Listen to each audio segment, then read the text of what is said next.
Bienvenue dans le journal de Vue d'ailleurs. Vue d'ailleurs, c'est un site fondé et dirigé par Cédric Leboussy et qui couvre plusieurs thèmes d'actualité, qu'elles soient politiques, économiques ou encore culturelles. Sur vuedailleurs.com, vous pourrez retrouver les dernières informations, évidemment, mais aussi des décryptages et des billets d'humeur. Toute l'actualité, donc, traitée sous tous les angles avec une seule règle rigoureuse. Eh bien, c'est d'ailleurs le slogan du site. Les opinions sont libres, mais les faits sont sacrés. On commence avec l'actualité internationale. Ça se passe au Royaume-Uni où les fake news se multiplient, de fausses informations comme Boris Johnson sur le point de mourir à l'hôpital ou encore des antennes 5G qui affaiblissent l'organisme en répandant le coronavirus. Eh bien, ces fausses informations circulent de plus en plus outre-Manche. Le Royaume-Uni qui serait donc attaqué par des forces hostiles, selon les mots du gouvernement, mais qui ne nomme aucun État spécifique. Russie, Chine, Iran, Corée du Nord, ce sont les noms qui reviennent le plus souvent. Selon Downing Street, le but de ces fausses informations est d'engendrer la haine et des divisions au sein du Royaume-Uni ou encore de s'immiscer dans la politique locale. Ce n'est pas tout. La recherche de profit pourrait être éventuellement une explication. Certains particuliers gagnent en effet de l'argent grâce à des clics, comme on dit, en répandant sur Internet des fake news qui font du bruit et donc très relayés, très suivis, comme cet article faux évidemment sur une chercheuse d'Oxford qui aurait testé un vaccin contre le Covid-19. Cet article a fait beaucoup de bruit, a été beaucoup vu. Pour en savoir plus, rendez-vous sur le site vuedailleurs.com pour en apprendre plus sur ce sujet. Dans un instant, l'actualité en France, on parle du Made in France avec Aude Kersulek.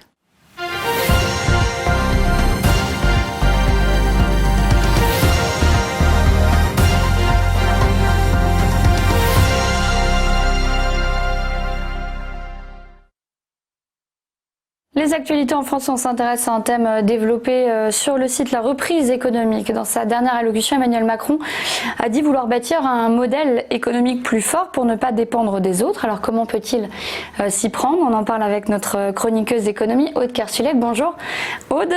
Bonjour, quelles sont les voies qui s'offrent au gouvernement donc pour une reprise économique vigoureuse? Eh bien déjà avant crise, le discours était devenu tendance, mais depuis le coronavirus, on parle beaucoup de réindustrialisation de la France. Alors pour réimplanter ces productions en France, il faut la plupart du temps que les entreprises relocalisent leurs usines. Comment s'y prendre? Eh bien le cabinet de conseil bien connu PwC et le Conseil national des achats ont cherché à identifier les catégories de produits les plus propices à une relocalisation de la production. Ils ont donc classé les produits selon un niveau de criticité qui va prendre en compte, selon les secteurs, l'état de la balance commerciale, si les productions ont lieu actuellement en Union européenne ou dans des pays tiers, si ce sont des marchés dits à tension avec une production concentrée, comme on a eu avec les masques en Chine. Eh bien, le rapport a donc établi une cartographie des productions faites à l'étranger et 116 catégories de produits dits sensibles et prioritaires dans 4 grands secteurs. Alors, on a la santé, les productions de molécules, l'agroalimentaire, l'électronique et notamment tout ce qui va concerner les batteries, les semi-conducteurs et enfin les industries dites de process et d'emballage. C'est beaucoup de chimie, métallurgie, c'est un secteur d'autant plus stratégique dans la lutte pour l'environnement. Tous ces secteurs représentent près de 380 milliards d'euros d'importation chaque année. Alors évidemment, ce serait illusoire de penser que ces relocalisations peuvent se faire en quelques mois. Alors de quoi elles vont dépendre ces relocalisations? Comment les provoquer? Bien d'abord, il faut distinguer 2 catégories de marchés. Les nouvelles productions, celles qui ne sont pas encore produites et qu'il va falloir localiser pour la première fois et choisir le territoire français. Alors, c'est des innovations, par exemple la pression mais 3D, les emballages recyclables aussi. Et pour faire revenir les productions dites matures, il faut alors tout un écosystème. Alors il y a le coût du travail, il y a les compétences disponibles, il y a l'environnement réglementaire, la possibilité de financement des investissements, la présence ou non des fournisseurs dans le périmètre. Alors dans certains cas, ça peut demander un processus long, ça peut être pour l'instant plus cher, plus compliqué, ce qui signifie qu'il faut revoir la chaîne d'approvisionnement. Et finalement toujours la même question, promouvoir l'attractivité. Alors comment? En baissant les impôts d'impôt, c'est une piste selon les auteurs de l'étude chez PwC. C'est avant tout un travail de granularité avec de l'analyse. Quelles sont les limites, quelles sont les barrières et surtout des discussions avec les acteurs, avec les entreprises et surtout entre les entreprises. Merci beaucoup Aude Kersulek pour ces informations. À suivre l'actualité économique et sociale.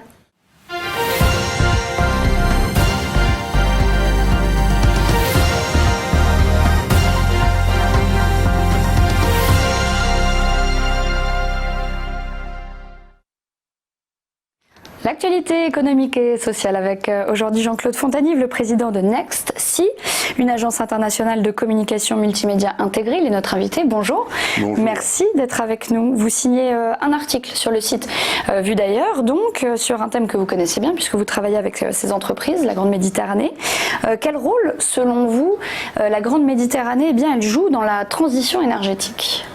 Alors, d'abord, la Grande Méditerranée, c'est quoi? La Grande Méditerranée, c'est simplement un ensemble effectivement de pays autour du bassin méditerranéen. Il y avait un enjeu qui était quand même colossal. C'était finalement que le bassin méditerranéen soit effectivement le portail entre l'Europe et l'Afrique, c'est-à-dire la rive sud de la Méditerranée et tous les pays qui sont effectivement présents. L'intérêt, c'est quoi? C'est qu'on n'a jamais réussi cette verticalité nord-sud et nous en payons aujourd'hui en fait les conséquences. Alors, en quoi effectivement la transition écologique, la transition énergétique ou je dirais toutes ces transitions qui vont bouleverser le monde peuvent être intégrées dans un nouveau modèle économique. Ce nouveau modèle économique, c'est de pouvoir intégrer ce que l'Europe est en train de prendre, je dirais, comme critère, de dire finalement, il peut y avoir une voie permettant à la fois aux entreprises, à la fois aux sociétales et à la fois effectivement dans le cadre effectivement du grand New Deal, Green New Deal et des accords de Paris pour effectivement que l'ensemble des pays puissent respecter ces engagements, arriver à quoi? Qu'on puisse effectivement avoir un socle commun de développement. Je ne parle pas de plan Marshall parce que tout le monde en parle, mais c'était presque une hérésie. C'est-à-dire comment intégrer des nouvelles valeurs dans le cadre de ce développement nord-sud. Alors ce Green New Deal dont vous parlez, de quelle manière il peut être un pivot? Le pivot, c'est quoi? C'est que déjà la prise de conscience, a priori ça devrait être signé, enfin en tout cas conclu, les 1000 milliards, on parle beaucoup de milliards, c'est comment ça peut se traduire dans une transition, dans les transitions, à la fois les transitions écologiques et ou les transitions énergétiques. Mais avec un point important, avec la pandémie qui est arrivée et qui est non négligeable dans le cadre effectivement de ces nouveaux modèles, c'est quoi? C'est que finalement, les transitions sociétales vont être effectivement fondamentales. Je dirais même maintenant, le Green New Deal Nord-Sud va être effectivement des transformations à la fois sociétales et écologiques. Merci beaucoup Jean-Claude Fontanive. Je vous remercie. Votre analyse, on rappelle que votre article est disponible sur le site de vuedailleurs.com. À suivre l'actualité culturelle.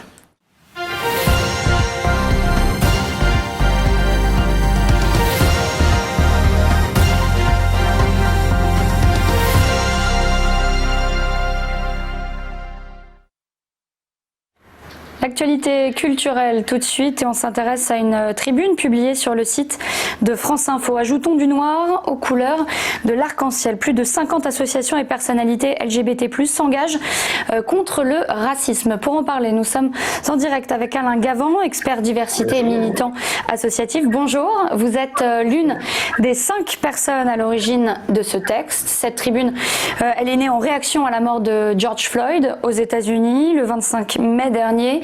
Expliquez-nous en quoi il était important ici en France que les LGBT+ soutiennent ce combat antiraciste. Nous avons effectivement été très émus par le meurtre de George Floyd aux États-Unis et nous nous sommes dit, notamment avec Daniel Véli de France TV pour tous et toutes, nous ne pouvons pas rester silencieux face au mouvement antiraciste. En tant que personnes LGBT+, nous avons quelque chose à dire sur les questions de discrimination. Et donc nous avons décidé de réunir un collectif, alors au départ c'était une cinquantaine, maintenant ce sont 75 signataires, et d'écrire un texte fondateur avec un objectif qui était, le premier objectif c'était de s'associer sous une forme de convergence, si on peut dire, aux luttes anti-discrimination et au mouvement antiraciste en tant que personnalité LGBT+, ou en tant qu'association. Le deuxième objectif, c'était aussi de se dire, est-ce qu'il n'y a pas des difficultés de double discrimination, de triple discrimination, c'est-à-dire par exemple être homosexuel et femme, lesbienne, ou être noir ou d'origine maghrébine et LGBT. Donc l'idée, c'était de se dire, voilà, interrogeons-nous sur ces questions d'intersectionnalité, ou de pluralité, ou de multiples discriminations. C'était notre deuxième objectif. Le troisième objectif, c'était de se dire, est-ce qu'au sein de nos associations LGBT+, nous sommes si divers que cela? Est-ce que nous ne devons pas nous interroger sur la représentation des femmes, la représentation des personnes d'origine diverse au sein de nos propres organisations?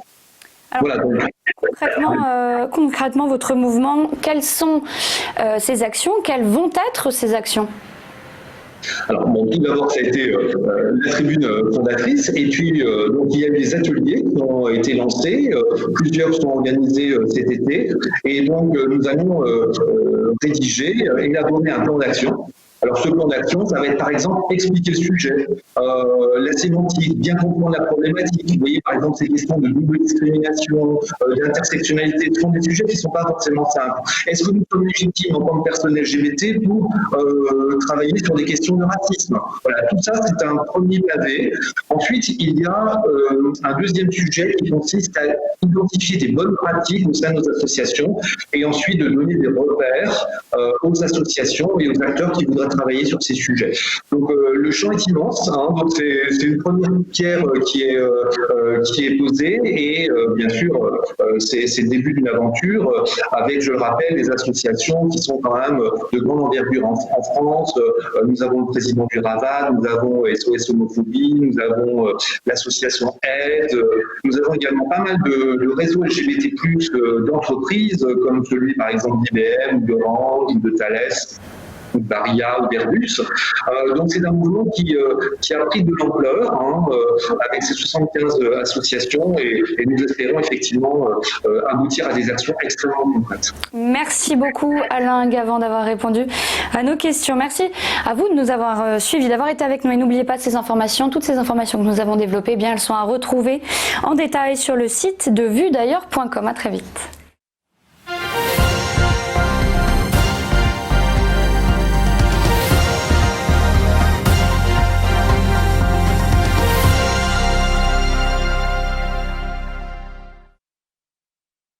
Bonjour à tous et bienvenue dans notre émission Entreprise et Innovation, votre rendez-vous innovation, développement économique et enjeux du digital sur TV Finance. Tous les jours, TV Finance met en lumière une société, un projet, des hommes et des femmes qui font l'entreprise d'aujourd'hui et de demain dans un monde en perpétuelle évolution.